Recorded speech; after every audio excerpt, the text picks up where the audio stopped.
মৌসুম কাটিয়ে তারা এবার খেলতে এসছে ওয়ার্ল্ড কাপে এবং এই ওয়ার্ল্ড কাপটা তো ভিন্ন রকমের, একটু ডিফারেন্ট টাইমে হচ্ছে। সবাই কিন্তু ক্লাব ফুটবলের ট্রায়াড। এরই মধ্য দিয়ে প্রথমার্ধের খেলা শেষ, এক্সট্রা টাইমের এখনো 2-2 গোলের সমতা। এখনো আমরা জানি না কোন দল আজকে আলটিমেটলি বিজয়ী হবে। চলে যাব দ্বিতীয়ার্ধে, সেখানে যদি আমরা ডিসাইড করতে না পারি যে কোন দল জিতে যাবে, আমাদেরকে যেতে হবে পেনাল্টি শুট আউটে। Let's C.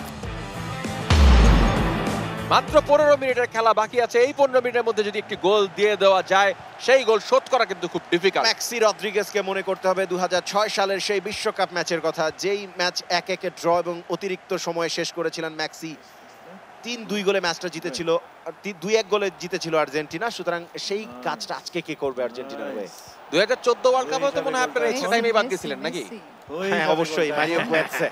G, so extra টাইমটা আর্জেন্টিনার জন্য খুব একটা সুখের সংবাদ না। 2014 পেনাল্টিও খুবই বাজে আর্জেন্টিনার জন্য সব সময়। সো এক্সট্রা টাইম এবং পেনাল্টি দুটোই বেশ কুফার বিষয় আর্জেন্টিনার জন্য। সো এখন তারা কোথায় যাবেন আমি ঠিক খুব একটা নিশ্চিত না।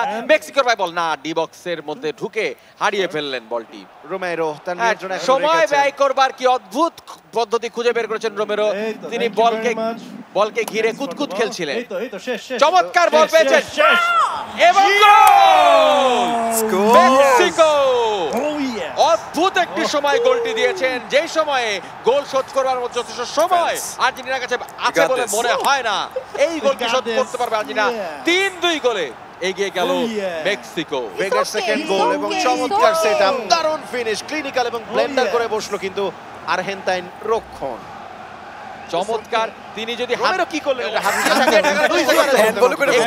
আর্জেন্টাইন সংস্কৃতি মেনে তিনি হাত দিয়ে ঠেকানোর চেষ্টা করেছিলেন। আর্জেন্টাইনটা কিন্তু বক্সের ভেতরে ঠেকায় না, গোল করার সময় লাগে। অন্য বক্সে গেট মানে হাত দিয়ে ভলি করে ভলিবল। আর্জেন্টিনার সাপোর্ট